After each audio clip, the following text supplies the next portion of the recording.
दिल्ली में monkey pox के मिले पहले मामले के बाद राजधानी में डॉक्टर से लेकर मेडिकल एजेंसियां अलर्ट पर हैं। ये केस ज्यादा चिंताजनक इसलिए भी रहा कि मरीज विदेश गए बिना ही इस वायरस का शिकार हो गया। पीड़ित शख्स अपने दोस्तों के साथ हिमाचल प्रदेश गया था। इसके बाद उसे कुछ दिनों तक बुखार आया। प्रशासन ने उसके संपर्क में आए सभी लोगों को आइसोलेट कर दिया है। ऐसे में जानिए कि मंकी पॉक्स के मरीज की हालत अब कैसी है। दिल्ली के मंकी पॉक्स के इस मरीज को एलएनजेपी अस्पताल में भर्ती करवाया गया है और डॉक्टर लगातार उसकी निगरानी कर रहे हैं।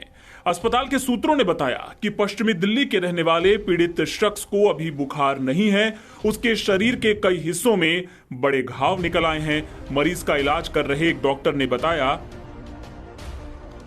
इस शख्स को जैसे ही खुद को मंकी पॉक्स होने की जानकारी मिली तो वो घबरा गया था।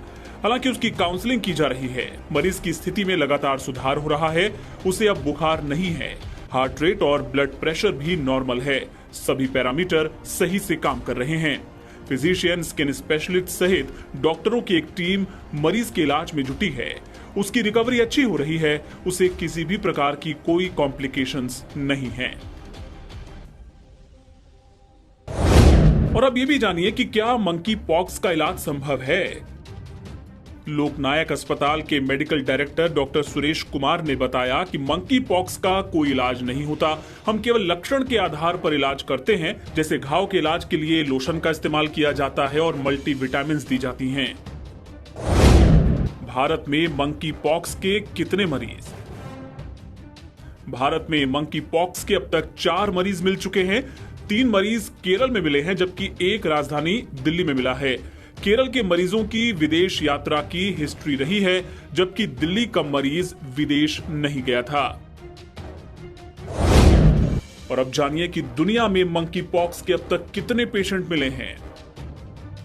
दुनिया भर में मंकी पॉक्स के 16,000 से ज्यादा केस सामने आ चुके हैं।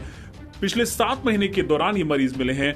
इसे देखते हुए ही WHO यानी विश्व स्वास्थ्य संगठन ने इस बीमारी को पब्लिक हेल्थ इमरजेंसी के तौर पर घोषित किया था।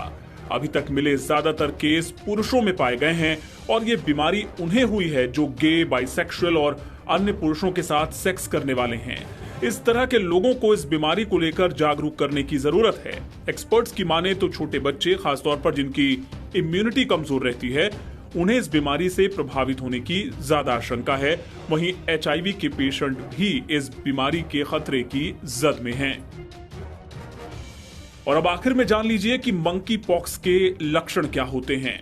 तो हाई फीवर, सिर दर्द, मांसपेशियों में दर्द रहना, पीठ में दर्द, इसके अलावा ग्लैंड में सूजन, ठंड लगना, हरारत या थकान, ये मोटे तौर पर मंकी पॉक्स के लक्षण होते हैं। लेकिन आपको इससे डरने की जरूरत नहीं है, सिर्फ अलर्ट रहना है। अगर आप किसी मंकी पॉक्स के पीड़ित शख्स के संपर्क में नहीं आए हैं तो आपको डरने की जरूरत नहीं है। और अगर आपने ऐसे किसी देश की हाल के दिनों में यात्रा नहीं की है जहां मंकी पॉक्स के ज्यादा मामले पाए गए हों तो भी आपको ज्यादा घबराने की जरूरत नहीं है।